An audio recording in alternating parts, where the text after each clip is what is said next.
शिव महापुराण की कौमार खंड में लिखा है, यदि हम किसी तीर्थ में भ्रमण नहीं कर सकते, शिव महापुराण का कौमार खंड कहता है, मान लो किसी तीर्थ में हम परिक्रमा नहीं कर सकते, किसी तीर्थ की हम परिक्रमा नहीं लगा सकते, मान लो किसी तीर्थ में हम जाकर वहां का भ्रमण नहीं कर सकते, तो शिव महापुराण का कौमार खंड कहता है,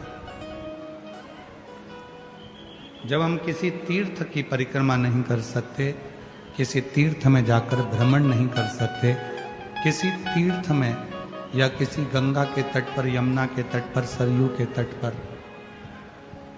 हम नहीं जा सकते या वहां की परिक्रमा नहीं कर सकते, तो शिव महापुराण का कौमार खंड कहता है कि 3 के साथ थोड़ा थोड़ा चला कर, यदि हम इन 3 के साथ 4 कदम भी चलते हैं तो हमको तीर्थ का फल मिलता है। कौन 3 बताए? तो शिव महापुराण के कौमार खंड में कहा, एक माता, दूसरा पिता और तीसरा सदगुरु। कोई शिव का भक्त मिल जाए तो उसके साथ 4 कदम चलते हैं तो तीर्थ का फल मिलता है। अपनी माता के साथ में 2-4 कदम चलते हैं तो तीर्थ का फल मिल जाता है। अपने पिता के साथ में 2-4 कदम चलते हैं तो तीर्थ का फल मिल जाता है। कोई शिव का, शिव गुरु मिल जाए, कोई शंकर का उपासक मिल जाए, कोई शिव भक्त मिल जाए, उसके साथ भी हम अगर 3-4 कदम चलते हैं तो तीर्थ का फल मिल जाता है। ये शिव महापुराण के कौमार खंड में 3 नाम बता। अब इसमें एक नाम हम अपनी तरफ से जोड़ रहे हैं, एक नाम हम अपनी तरफ से जोड़ रहे हैं कि गौ माता के साथ भी अगर 4 कदम चलते हो तो तीर्थ का फल प्राप्त हो जाए। गौ माता के साथ तो माता, पिता, शिव गुरु, कोई भगवान शंकर का परम भक्त या आपका कोई सच्चा गुरु मिले जीवन में, उसके साथ या गौ माता के साथ हम जितने कदम चलते हैं, जितने कदम चल रहे हैं, उतने तीर्थों का फल हमारे खाते में लिखा था।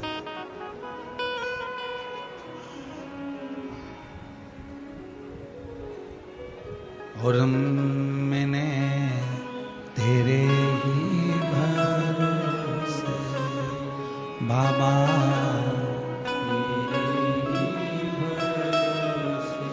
हवा में उड़ती बाबा,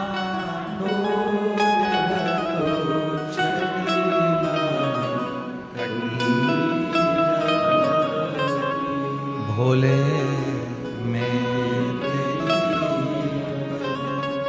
शंभु में तीर्थ का फल कभी बन सके अपनी माता जी के साथ, भले बुजुर्ग हो गई हैं, बूढ़ी हो गई हैं, कभी उनको जरूरत लगे आपको कि बेटा मुझे यहाँ तक लेकर चल चल चल, कभी पिताजी कह दें कि बेटा मुझे यहाँ तक लेकर चल चल चल। जितने कदम हमारे माता के साथ में, जितने कदम हमारे पिता के साथ में, जितने कदम हम हमारे माता पिता के साथ चलेंगे, उतना उतना तीर्थ का फल हमको मिले। और कभी कोई सतगुरु तुम्हारी जिंदगी में मिले, कोई सच्चा गुरु तुम्हारे जीवन में मिल जाए, कोई शिव गुरु तुम्हारे जीवन में मिल जाए। शिव गुरु का मतलब क्या होता है?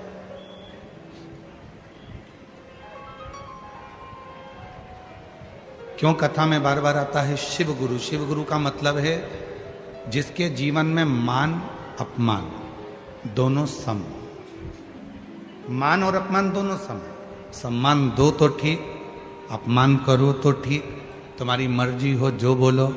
आग लगे बस्ती में अपन रहो मस्ती। ना उसे सम्मान की जरूरत है ना उसे अपमान की। वो अपनी समता में जी रहा, अपनी समता।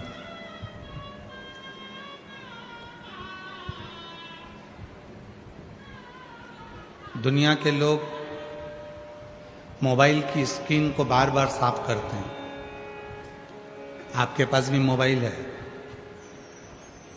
जब जब मोबाइल पे बात करोगे तो थोड़ी देर में उसको पेंट से घिस लोगे, साफ कर लोगे मोबाइल की स्क्रीन।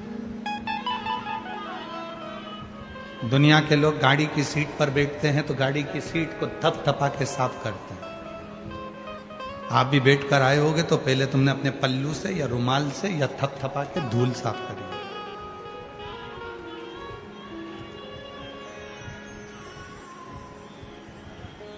ये जितने कैमरे वाले हैं फोटो खींच रहे हैं या आप अपने मोबाइल से फोटो खींचते हो तो पहले उसका कैमरा धीरे से एक बार हाथ फेर कर या रुमाल फेर कर साफ करते हो।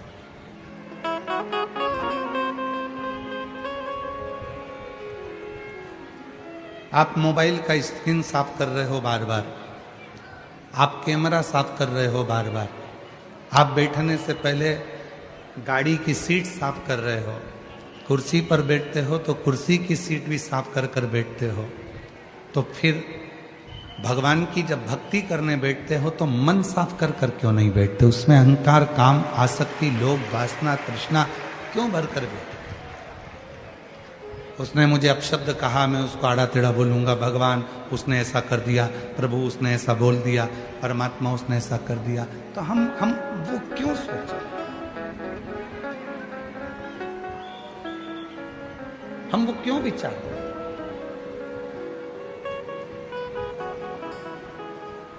शिव गुरु वो होता है जिसने अपने जीवन में ना मान से मतलब है ना अपमान से मतलब है। उसको तो केवल अपने मन की पवित्रता को धारण कर कर, मन को क्लीन कर कर, मन को साफ कर कर भगवान की भक्ति में डूबा। और यहां भुसावल की इस पवित्र कथा में मां ताप्ती के तट पर जितने भी शिव भक्त इस पवित्र कथा को इन पंडाल में बैठकर 42 डिग्री टेम्परेचर, 43 डिग्री टेम्परेचर में धूप में बैठकर जो कथा सुन रहे हैं, आप किसी शिव गुरु से कम नहीं हो। आप भी गुरु हो और शिव गुरु, आप भी शिव गुरु हो। आपके अंदर भी मान और अपमान का मतलब नहीं है। बैठने की जगह मिल गई, कहाँ बैठे? कोई ने पूछा क्यों तू कथा में गई थी तो कहाँ बैठी थी? मैंने तुझे देखा था बिल्कुल पीछे बैठी थी, तेरी तो इतनी पहचान है, तू आगे जाके क्यों नहीं बैठी? उसने कहा कथा तो सुनना है ना भोलेनाथ जी की, सियोर वाला गुरु जी को सुनने गई थी, मैं तो शिव पुराण सुनकर आ गई, अब मुझे आगे से मतलब ना पीछे से मतलब ये शिव गुरु का भाव आ गया, उसमें शिव गुरु तत्व।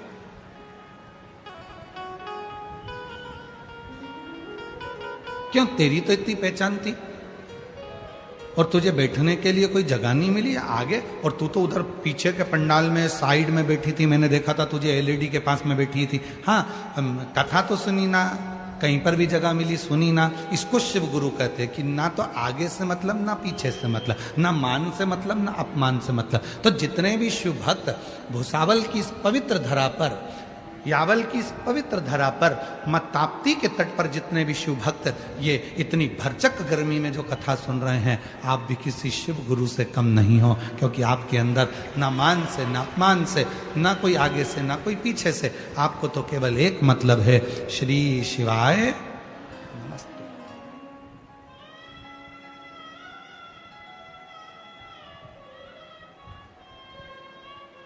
आपको किसी से मतलब नहीं, आपको केवल एक मतलब है, श्री शिवाय नमस्तुभ्यं,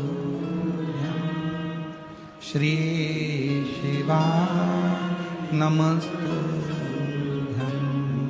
श्री शिवाय नमस्तुभ्यं, श्री शिवाय नमस्तुभ्यं। कोई मतलब नहीं है, जहां जगह मिले वहां बैठकर भजन करना। शिव मंदिर में जा रहे हो, कोई कह रहा है कि बताओ शंकर जी के मंदिर में वो अपनी जगह संभाल कर बैठ जाती है, वो पसर कर बैठ जाती है, वो अपनी जगह इकट्ठा करके बैठ जाती है, तुमको जगह नहीं देती, लोटा भर जल चढ़ाने नहीं देता। कोई बात नहीं, वो चढ़ा रही है ना, एक ही बात, जब वो उठ जाएगी मैं चढ़ा। शिव गुरु, जिसने शिव बाबा से, जिसने शिव गुरु से उसके तत्व को ग्रहण कर लिया, वही शंकर का सच्चा भक्त है, वही सच्चा।